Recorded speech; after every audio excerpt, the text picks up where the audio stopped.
আসসালামু আলাইকুম রহমতুল্লাহি ওয়া বারাকাতুহু। আপনাদেরকে আমি দেখিয়েছিলাম যে আমি এই ক্যাপসিকাম গাছ লাগিয়েছি ক্ষেতের মধ্যে। তো আমি সেখান থেকে কিছু চারা আমি ছাদ বাগানেও আমি লাগিয়েছিলাম। তো গাছগুলো দেখতে পাচ্ছেন অনেকটাই হেলদি, অনেকটাই সুন্দর আছে।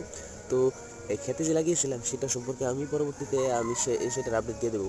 সেখানে গাছগুলো মাশাআল্লাহ অনেকটাই সুন্দর আছে। তো আপনাদের ওই দিকে গেলে আমি আপনাদের সেই সম্পর্কে একটা ভিডিও আপনাদের সামনে উপস্থাপন করবো। তো এখন দেখতে পাচ্ছেন এই গাছগুলো কিন্তু অনেকটাই হেলদি। তো দেখতে পাচ্ছেন এটার মধ্যে কিন্তু ফুল এসে গেছে। যদি ভালো করে লক্ষ্য করেন এখানে কিন্তু ফুল এসে গেছে। তো খুব দ্রুতই আমরা এই গাছগুলোর থেকে ফল পাবো। তো আস্তে আস্তে পরিচর্যা করলে তো দেখতে পাচ্ছেন মাশাআল্লাহ অনেকটাই কিন্তু প্রত্যেকটা গাছের মধ্যে কিন্তু ফুলের কুড়ি এসে এসে গেছে দেখতে পাচ্ছেন।